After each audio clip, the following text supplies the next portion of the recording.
ఇప్పటిదాకా ఏం జరిగింది, ఎలా జరిగింది అని పక్కన పెడితే ఈ 28వ మహాయుగానికి ముందు ఉన్న 27 మహాయుగాల్లో ఎవరున్నారు అంటే మొట్టమొదటి వ్యాసుడు. అంతటి విశిష్టమైన వ్యాస పూర్ణిమ రోజున అనేక సందర్భాల్లో సాక్షాత్తు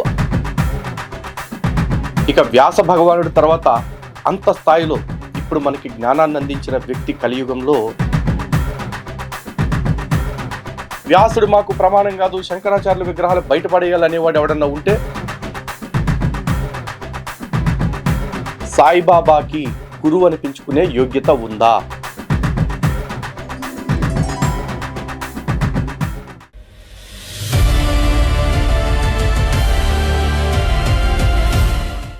హిందూ బంధువులందరికీ జై శ్రీరామ్.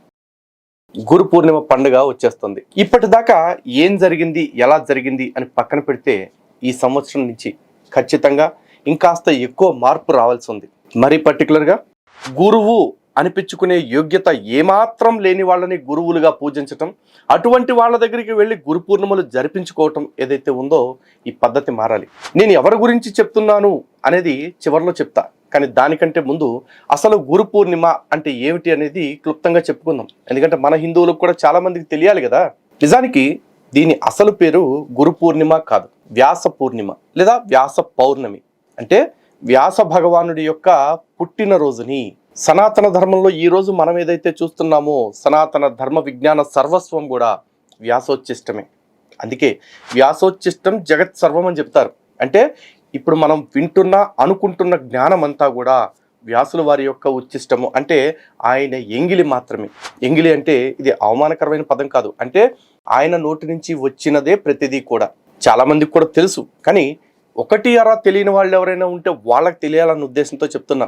ఈ వ్యాస భగవానులు వేదాలను విభజన చేశారు, వేదాంత రచన చేయించారు, బ్రహ్మసూత్రాలు రచించారు, అష్టాదశ పురాణాలు మన కోసం అందచేశారు, మహాభారతం లాంటి అద్భుతమైన ఒక ఉద్గ్రంథాన్ని, ఒక ఇతిహాసాన్ని మన కోసం ఇచ్చారు. వీటన్నిటి యొక్క లక్ష్యం ఒకటే, కలియుగంలో ఉండే ప్రజలందరికీ కూడా ధర్మాన్ని మరింత సింప్లిఫై చేసి ప్రతి వాళ్ళకి అర్థమయ్యేలాగా చేయాలనుకున్నారు. అంటే మనం అందరం కూడా అధర్మం అనే చీకట్టు నుండి ధర్మం అనే వెలుగు వైపు నడవాలి అని వ్యాస భగవానుడు కృషి చేశారు. అందుకే ఆయనకి గుర్తుగా, ఆయన కొరకు కృతజ్ఞతగా ఆయన పుట్టినరోజుని మనం వ్యాస పూర్ణిమ అని జరుపుకుంటున్నాం. అయితే ఈ వ్యాసుడు ఎప్పుడు పుట్టారు అనేది ఫస్ట్ తెలుసుకోవాలి. చాలా మంది ఏమనుకుంటారంటే ద్వాపర యుగంలో పుట్టారండి వ్యాస భగవానుడు అనుకుంటారు. అది కొంతవరకే నిజం. కారణం ఏంటి అంటే ద్వాపర యుగంలో పుట్టిన వారి పేరు కృష్ణద్వైపాయనుడు.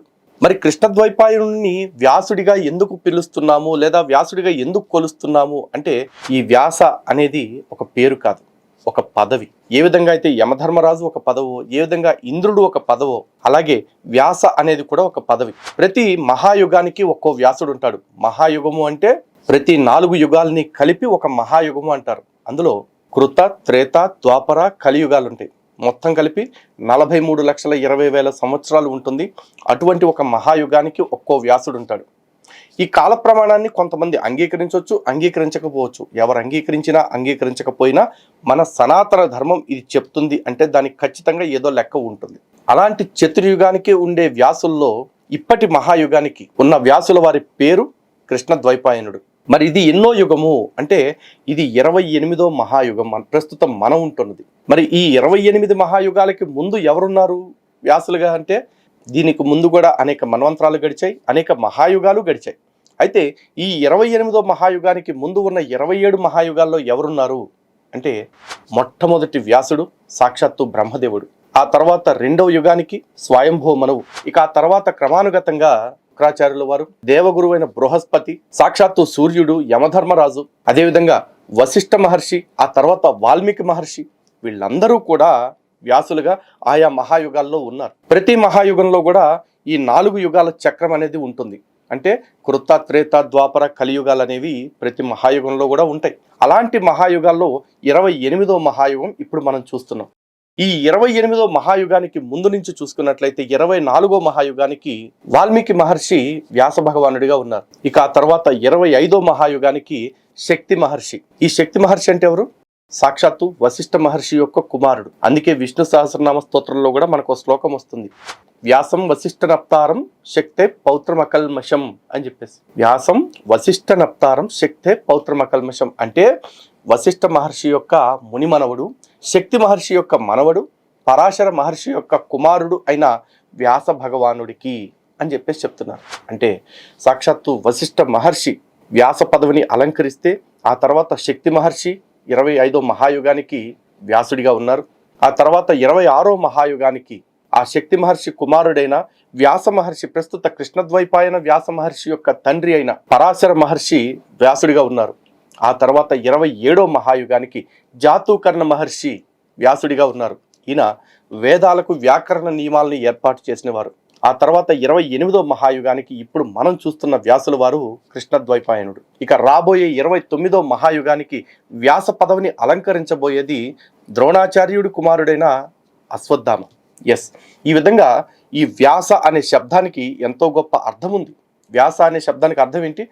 వేదాలని లేదా జ్ఞానాన్ని విభజించేవాడు, విస్తరించేవాడు అని 2 రకాల అర్థాలు వస్తాయి. అంత గొప్ప జ్ఞానము కలిగిన వ్యక్తి, అంతటి పారంపర్యం కలిగిన ఈ యొక్క స్థితి ఏదైతే ఉందో, ఉన్నతమైన స్థితి, ఆ జ్ఞానానికి, ఆ మార్గదర్శనానికి మనం చూపించే గౌరవమే ఈ వ్యాస పూర్ణిమ జరుపుకోవటం. అంతటి విశిష్టమైన వ్యాస పూర్ణిమ రోజున ఈ గురుతత్వాన్ని కూడా వక్రీకరించేసి కొంతమంది ఆడంబరాలు చేసుకునే వాళ్ళు, కొంతమంది అట్టహాసం చేసుకునే వాళ్ళు, అబద్ధాలు చెప్పుకునే వాళ్ళు, వీళ్ళందరూ కూడా ఇప్పుడు గురువులుగా వచ్చి సనాతన ధర్మంలో తిష్ట వేశారు. అందరికీ సింపుల్గా ఒక్కటే లైన్ చెప్తానండి. తంబ్రులు అంటారు కదా, ఆ తంబ్రులు ఏంటో తెలుసా?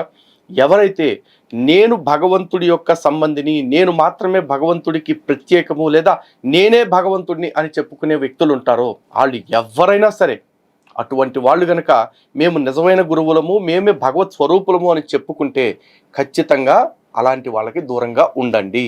ఎందుకంటే మాట్లాడితే మనకి వీళ్ళు మన శాస్త్రాల్లోని కొన్ని ఉదాహరణలే చెప్పి మనల్ని కన్ఫ్యూజ్ చేస్తూ ఉంటారు. దాంట్లో ప్రాముఖ్యమైనది ఏంటి అంటే గురుర్ బ్రహ్మ గురుర్ విష్ణు గురుర్దేవో మహేశ్వర గురు సాక్షాత్ పరబ్రహ్మ తస్మై శ్రీ గురవే నమః. ఇది చెప్తే గురువే సాక్షాత్తు విష్ణువు, గురువే సాక్షాత్తు బ్రహ్మ, గురువే సాక్షాత్తు శివుడు అని చెప్పేసి తప్పుడు వ్యాఖ్యానాలు చెప్తూ ఉంటారు. ఖచ్చితంగా గురువుకి ఆ స్థానం ఉంది. బట్ ఇలా చెప్పుకునే వీళ్ళకి ఆ స్థితి ఉందా? నెవర్. ఎందుకంటే గురువు అనే శబ్దానికి ఫస్ట్ ప్రాపర్ అర్థం తెలుసుకోవాలి. ఈరోజు స్కంద పురాణాంతర్గతమైన గురుగీతలో సాక్షాత్తు శివుడు పార్వతి అమ్మవారితో చెప్పిన ఒక శ్లోకాన్ని మనం చూద్దాం. గుకారో త్వందకారశ్చ రుకారో తన్నో రోదకః అంధకార వినాశిత్వాత్ గురురీత్యా భిధీయతే. ఇది సాక్షాత్తు శివుడు అమ్మవారితో చెప్పిన శ్లోకం. అంటే గురు అనే శబ్దానికి గు అంటే చీకటిని, రు అంటే పారద్రోలేవాడు, అంటే పారద్రోలి వెలుగులోనికి తీసుకొచ్చేవాడు. అంటే శిష్యుడిలోని అజ్ఞానం అనే చీకటిని పారద్రోలి జ్ఞానం అనే వెలుగులోకి తీసుకొచ్చేవాడు మాత్రమే నిజమైన గురువు అంటారు. ఈ జ్ఞానము లేదా ఈ వెలుగు అంటే ఎవరు? భగవంతుడు అనే దానికి మాత్రమే ఆ శబ్దం సరిపోతుంది. అంటే ఎవరైతే భగవంతుడిని తెలుసుకోలేక చీకట్లో మగ్గుతూ ఉంటారో వాళ్ళకి నిజమైన భగవంతుణ్ణి చూపించేవాడిని మాత్రమే గురువు అంటారు తప్ప ఎవడం పడితే అని గురువు అనరు. అందుకే సనాతన ధర్మంలో గురువు ఎప్పుడూ కూడా సాధనమే తప్ప గమ్యం కాదు. గమ్యం ఎప్పుడూ కూడా ఆ పరమాత్ముడే. అందుకే అనేక సందర్భాల్లో సాక్షాత్తు ఆ పరమేశ్వరుడే గురువుగా ఈ భూమి మీదకు వచ్చి జ్ఞానాన్ని ప్రసరింపచేశాడు. అంతటి జ్ఞానాన్ని సామాన్యులు ఎవ్వరూ ప్రసరింపచేయలేరు. ఒక హయగ్రీవ స్వామిని చూసుకుంటే సాక్షాత్తు బ్రహ్మదేవుడికి జ్ఞానాన్ని ఇచ్చినవారు. ఇక ఆ తర్వాత శివుడు సాక్షాత్తు ఆదియోగిగా వచ్చి సప్తర్షులకి జ్ఞానాన్ని అందచేశారు. దక్షిణామూర్తిగా వచ్చి సనక సనందులకు సైతం జ్ఞానాన్ని అందచేశారు. ఇక బ్రహ్మ అనే శబ్దానికి అర్థమే జ్ఞానము కలిగిన వాడు అని. అంతటి యోగ్యత కలిగిన గురువులు చాలా అరుదుగా ఉన్నారు. అటువంటి వాళ్ళని స్మరించుకోవటానికి ఈ వ్యాస పూర్ణిమ తప్ప గురువు అనే ట్యాగ్ తగిలించుకుని ఎవడబడితే వాడు సోఫాల్లో కూర్చుని, ఎవడబడితే వాడు ఇంత పీఠాలేసు కూర్చుని నన్ను పూజించండి, దేవుణ్ణి పక్కన పెట్టేయండి, గురువు ముందు దేవుడు కూడా దిగదుడుపు అని చెప్పే బ్యాచ్ ఎవరైతే ఉంటారో వాడు ఎవడైనా సరే అలాంటి వాళ్ళని తృణప్రాయంగా విడిచిపెట్టేయండి. ఇక వ్యాస భగవానుడి తర్వాత అంత స్థాయిలో ఇప్పుడు మనకి జ్ఞానాన్ని అందించిన వ్యక్తి కలియుగంలో ఒక్క శంకర భగవత్పాదుల వారు. కేవలం 32 సంవత్సరాల వయసులో అనేక శాస్త్ర గ్రంథాలు, భాష్యాలు, ప్రకరణ గ్రంథాలు, స్తోత్రాలు ఎన్నో రచించి మనకి మార్గదర్శనం చేయటమే కాకుండా మనకి నిజమైన ధర్మపదం ఏంటో చూపించిన వ్యక్తి శంకర భగవత్పాదుల వారు. ఇక పరంపరగా చూసుకుంటే శంకర భగవత్పాదుల వారిది సామాన్యమైన పరంపర కాదు. సాక్షాత్తు శివుడి నుంచి ప్రారంభమై ఆ తర్వాత వశిష్ఠ మహర్షి, పరాశర మహర్షి, వ్యాస మహర్షి, సుఖ మహర్షి, ఆ తర్వాత గౌడ పాదాచార్యులు వారు, గోవింద పాదాచార్యులు వారు, అలాంటి మహాత్ముల యొక్క పరంపరలో వచ్చారు వీరు. ఆ పరంపర ఇప్పటికీ కొనసాగుతూనే ఉంది. కాబట్టి ఈ వ్యాస పూర్ణిమ అంటే మనం ఆరాధన చేయాల్సింది అటు హయగ్రీవ స్వామిని, లేదా దక్షిణామూర్తిని, లేదా వారి పరంపరగా వారి అంశగా వచ్చిన. ఎందుకంటే వ్యాసాయ విష్ణు రూపాయ వ్యాస రూపాయ విష్ణవే నమో వై బ్రహ్మనిదయే వాసిష్ఠాయ నమో నమః అని శ్లోకం చెప్తాం. అంటే సాక్షాత్తు విష్ణు స్వరూపుడైన వ్యాస భగవాను ఆరాధించాలి. ఆ తర్వాత సాక్షాత్తు శంకర స్వరూపులైన, అంటే కైలాస శంకరుడే కాలడి శంకరులుగా వచ్చారు కాబట్టి, మన కోసం ఇంత జ్ఞానాన్ని ఇచ్చారు కాబట్టి, సనాతన ధర్మాన్ని కాపాడే క్రమంలో ఇంతటి వాంగ్మయాన్ని మనకు అందచేశారు కాబట్టి శంకర భగవత్పాదుల్ని ఆరాధన చేయాలి. కాబట్టి ఈ సంవత్సరం నుంచైనా ఈ వ్యాస పూర్ణిమని వ్యాస పూర్ణిమలా జరుపుతారని, నిజమైన గురువు అంటే ఏమిటి, గురుతత్వం అంటే ఏంటో తెలుసుకుంటారని మీ అందరికీ చెప్పాలని ఈ వీడియో చేయటం జరిగింది. అలాగే చాలామందికి ఇప్పటికీ కూడా అసలు ఉపాధ్యాయుడు అంటే ఏమిటి, అధ్యాపకుడు అంటే ఏమిటి, ఆచార్యుడు అంటే ఏమిటి, గురువు అంటే ఏమిటి చాలామందికి తెలియదు. నిజానికి ఉపాధ్యాయుడు అంటే మనకి దగ్గరగా ఉండి పాఠాలు చెప్పేవాళ్ళు, అంటే ఒక ప్రాథమిక దశ విద్యని మాత్రం మనకు అందచేసేవాళ్ళు. అధ్యాపకుడు అంటే ఇంకాస్త పెద్ద తరహా విద్యలు చెప్పేవాళ్ళు, లేదా మన చేత ఆ విద్యల్ని అధ్యయనం చేయించేవాళ్ళు. ఇక మూడవది ఆచార్యుడు, అంటే ఏదైనా సరే తను ఆచరిస్తూ మన చేత ఆచరింప చేయిస్తూ మనల్ని ముందుకు నడిపించే వాళ్ళని ఆచార్యుడు అంటారు. ఓ రకంగా చెప్పాలంటే టీచరు, లెక్చరరు, ఆ తర్వాత ఇప్పుడు ఆచార్యుడు అంటే ప్రొఫెసర్. కానీ గురువు అంటే ఇందాక చెప్పాను కదా, చీకటిలో నుండి కంప్లీట్గా వెలుతురులోకి నడిపించేవాడిని గురువు అంటారు. ఆ స్థితికి, ఆ స్థాయికి ఇంకొకళ్ళతో పోలిక లేదు, పోటీ లేదు. ఎవడిని పడితే వాడిని ఆ పేరుతో పిలవనూ కూడదు.